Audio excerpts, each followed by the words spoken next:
this is a usual iNow UI screen. So the product and the recorder of the DeepDive, it's iNow DeepDive, based on the iNow framework already in use in your company. But we have some new features with the new products as an add-on we offer to our customers. I show you a sample application. It's a very simple thing. I can show you on green screen first. Go demo. So this is exactly the same menu. And we go to option 3. Type a customer ID. We want to update. Then we update the customer to Mayor. Press enter and leave. That's it for the moment.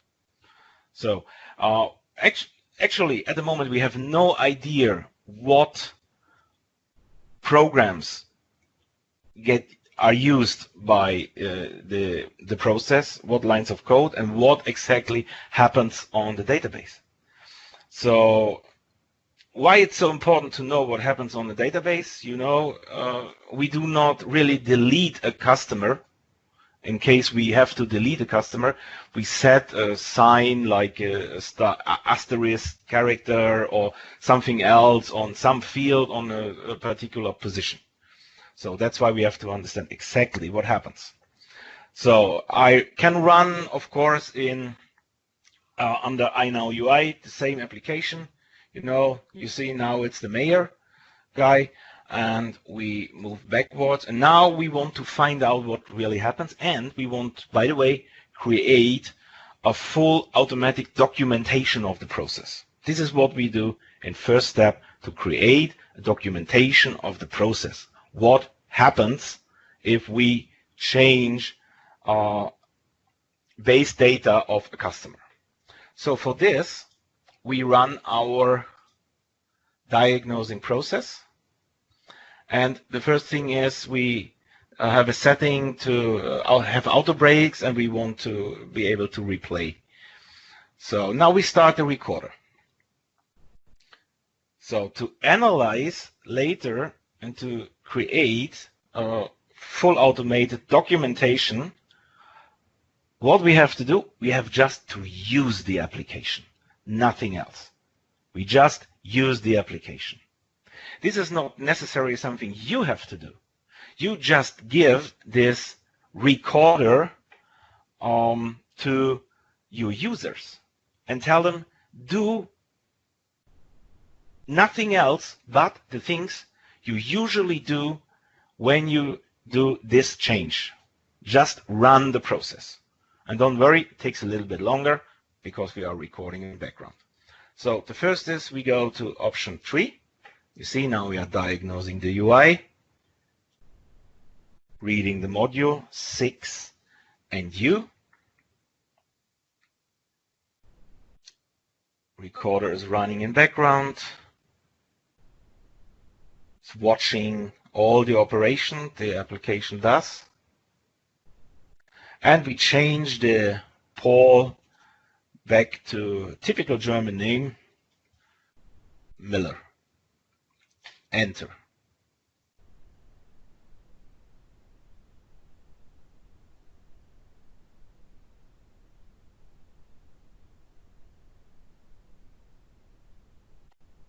And press F12 to leave.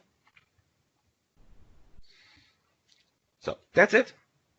Now we stop to diagnose the process and see what happens in the control center. Now the recorder is loading the data collected data from IBM. Okay, on the left side we have all the libraries, and we see in a yellow background all the libraries used by the process. It's MLDemo and it's QSys. So QSys is used by every process actually. These two libraries were in use when the process was running. Plus, the program, the RPG LE program, CastCSD, was in use, and RPG LE program cast R01 was in use. We can even record CL programs, we can even record COBOL programs, and we can record a combination of all these programs. So this is what we see. So now we also see here the modules in use. It's cast CSD module and cast R01 module. It's a usual, quite old RPG program with a combination of columnar RPG plus freeform RPG. You can even use full free. It works very well, and it works in combination with everything, even if you are used copy and includes. So this is what we have at the moment. And the next step is we go to the viewer. So the control center was writing in background all the information to XML files on our local hard disk. So that means from now we have these files outside IBM i. We can put it to an archive by Git or just on a server, and we can leave it there to have a documentation. How was the process running on December 9th, 2020 at 9:15? And with the viewer, we can open even in the next year the documentation of the process. We can do this full automated before we roll out a new version. And we can do this manually, and we can watch it as often as we like, and we have a full documentation of the process in the first step. So we see we started with the menu. In the menu, we were typing a tree and the enter. And then we came to, this is an auto break. I tell you later what it is. This is to watch a step directly after the green screen. So in next step, we do have this screen, and you remember the input 6 in U. And here you do not only see, so Radovan knows in combination with iNow API, if you start iNow API, you not only see the position. This is just in case we have no display files. In case we have display files, we can see the internal name of the input. So we set cast NO to 6 and action to U. Next step, next green screen we have seen was Paul Meyer, and we changed the field name to Müller and enter. On the next step, we were back, and user was pressing F12. And that was the entire process. So this tool is not only good for documentation, but for project management. So if one of your project managers or your users are recording a process and they like to have something else inside the process, it's very easy now to say, oh, can I have please here a new field,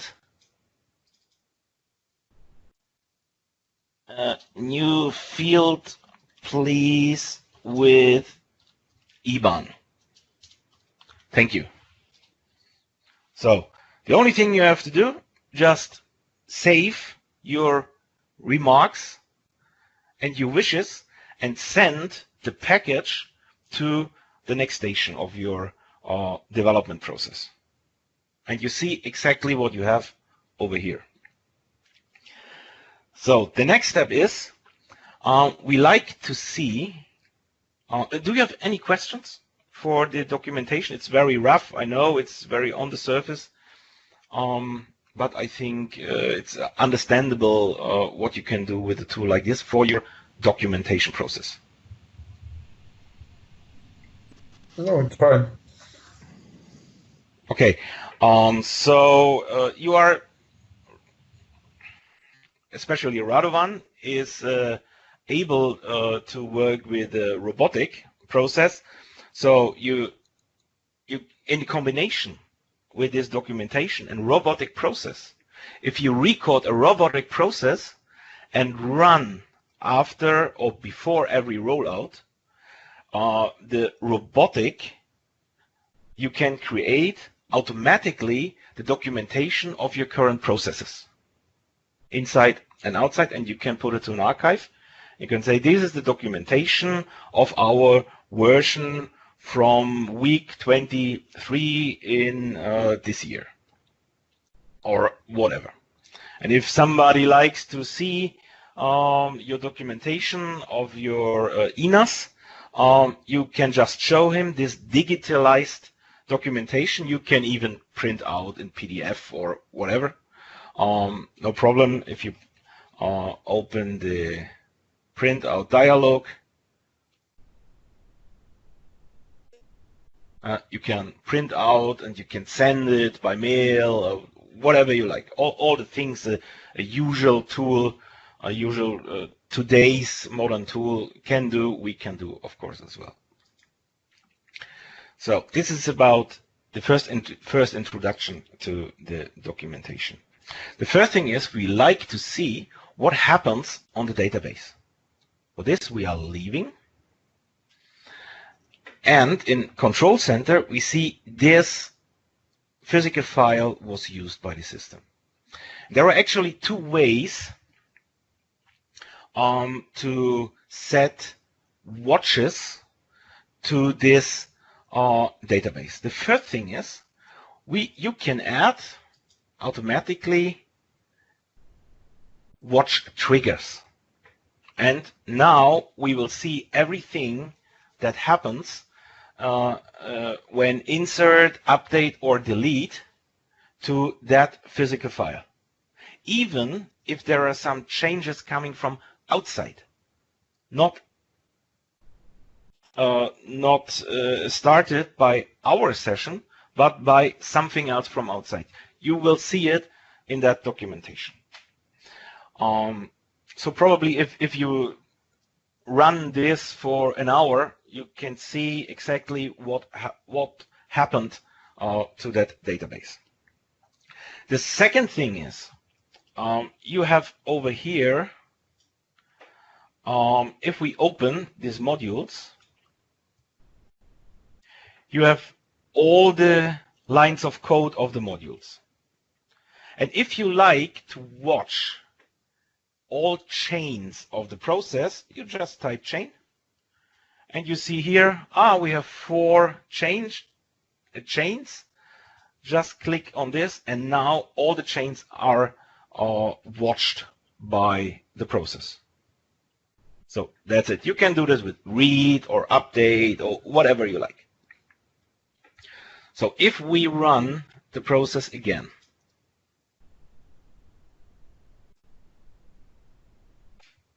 our system is preparing in background. So we do the same thing again. We go to the program. We go to user 6 for update.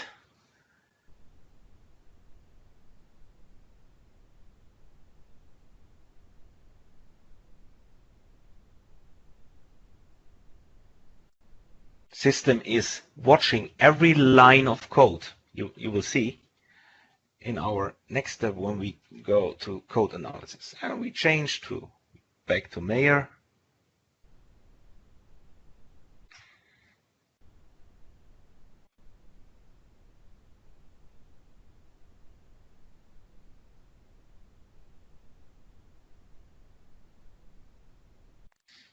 Press F12. Same thing. Very little process, of course, but for presentation, I think it's good enough. So now we go back to the control center.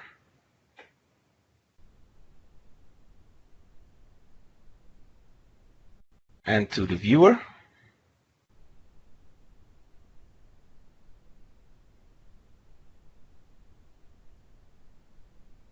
So now if we review the process again, we see some database activities. So on every line, you see here all the open files of the system. This is a display file, and you see the fields of the display files with all the properties. This is another display file. Yeah, I can show you. This is cast D02. This is this display file. You see 2 input fields and 2 indicators. And this is this display file, 2 indicators and more than 2 indicators, and all the fields you have on the screen. In the moment of the recording, this is not what we have 10 minutes later. This could be a recording 1 year ago, and we can see exactly what was the documentation in the moment of the recording. So what else we see? We see the, I have to go to here, we see the physical file. And again, we see all the fields with the properties, and we see the content of the fields in the moment of recording. We save the status. It's a snapshot. So, and we can jump in our process, and we see when we run this screen, the name is Müller.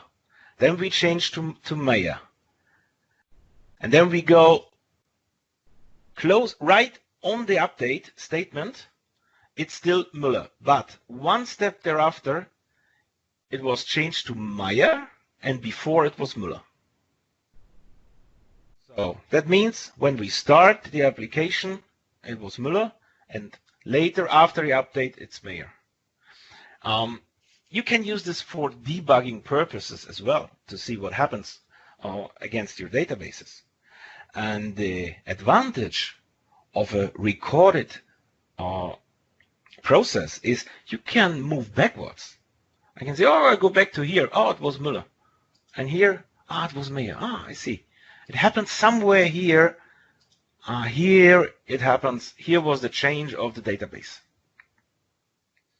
So this is about databases. And the watch points you can see here are the watch points of the chains. So our next question is where we can see the chains. We were setting watch points on the chain. So, and for this we go to the call stack. If we go to call stack, we have something like this. So I tell you, the program we see here is this one. It's this one. So it's a columnar application. I'm not sure if there are some freeform stuff inside. I don't know at the moment. I don't think so. It's very hard to read. For young people, we're never in touch with IBM I, RPG, CL programming, green screen. Never in touch with the green screen. It's very hard to read and to understand. But we have to ask them for change that. But of course they have to understand it first. We have no indents, we have no syntax highlighting. Of course, we can change it to freeform. And then we have all this stuff. But remember, it's very risky to change that source code to freeform before we really understand. And we have to do it first. And that's why ML was creating a new kind of perspective, a new kind of view on columnar or freeform RPG. And this looks like this. This is exactly the same program. This is not freeform. This is compressed code, compressed RPG code. And from now, we do have indents. We can see with another font, here is a subroutine beginning, and here's subroutine ending. Here's another subroutine beginning and ending. And you see, if we go to this point, that was the chain. We are watching all the chains, so we are here. That was the chain we were watching. So where we are inside the process. You see, this is the update. This is the execute format. And if you don't like the compressed code, or somebody prefers the usual style, you have a lot of columns, and one of them is the original line. And you can see the code in the original style as well, if you like. Up to you. But in compressed code, we have some more very useful things. It's not just better readable. You see, some of the lines are lighter than the others. Why? These lines, lighter than the others, were not touched by the process, unused in that process. You remember the action was U. So that's why when action U was true, so that's why we execute subroutine update record. All the others we did not use in that process. And it's even better if we filter the use count. Use count means how often this line was in use. So this was in use only one time. But if we go back in call stack, here we have the call stack. This is the current application. We are, you remember, we were on the chain. But in call stack, this cast R01 was called by cast CSD by this call. And you see that while was in use 3 times, execute format was in use 2 times, and the call was not in use 118 times, but behind the call, they were running 118 operations. So we know what this application does. And if we say we only like to see the lines with the use count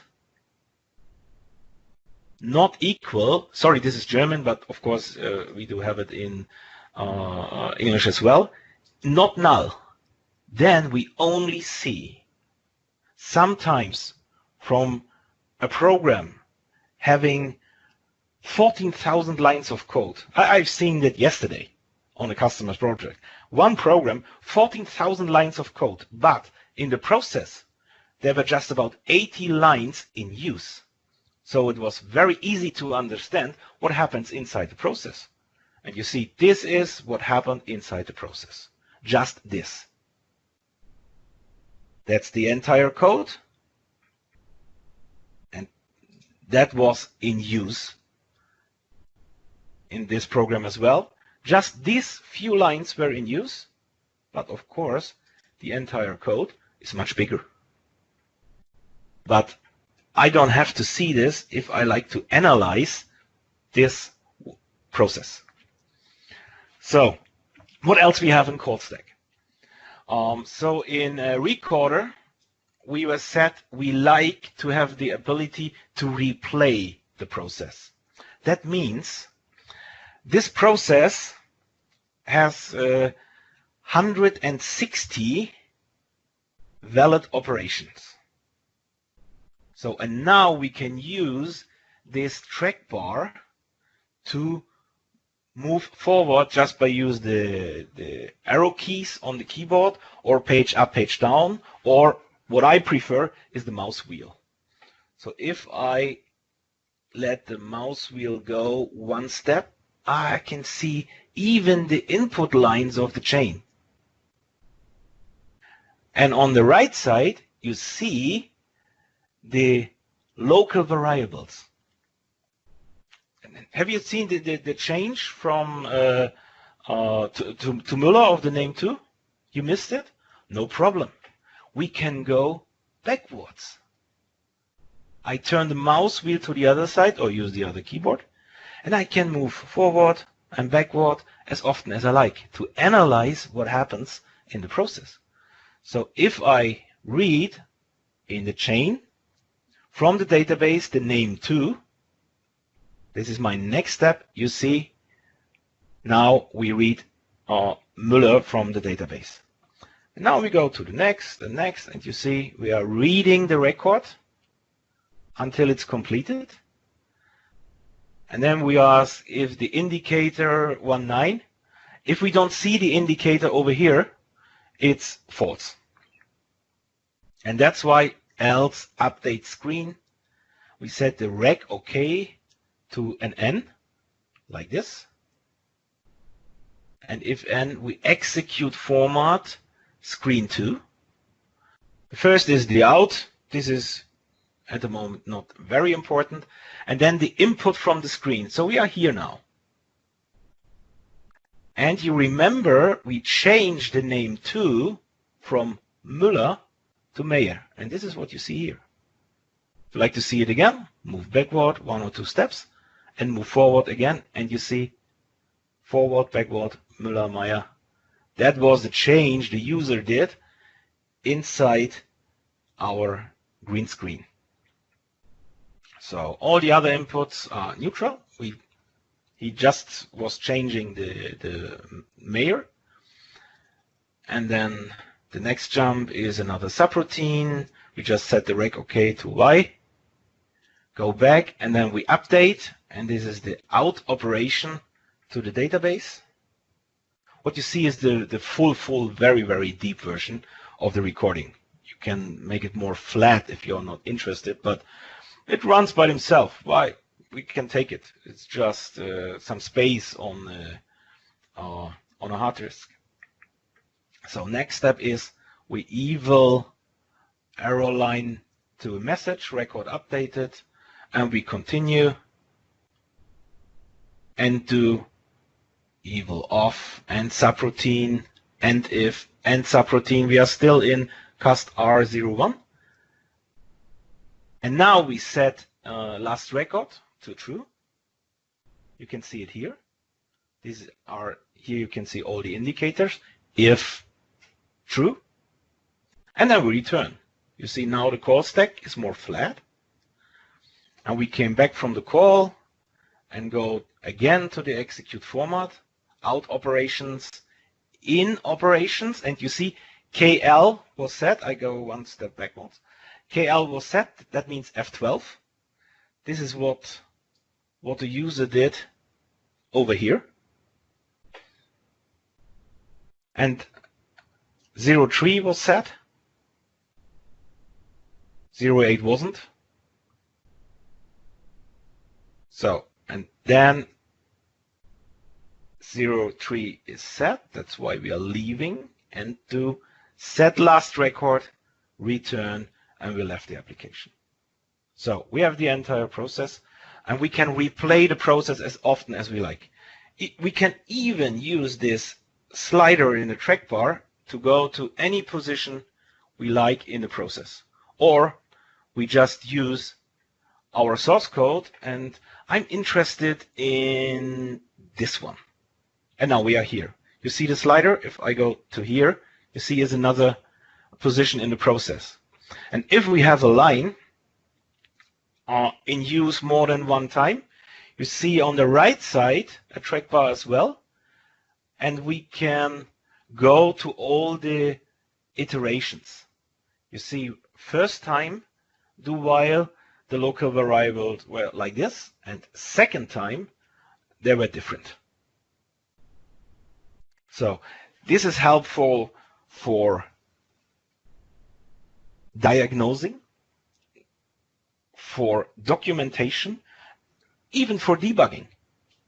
Because you can move backwards, you can watch whatever you like, you can replay particular things. You have always the same database information because this is a snapshot of the database.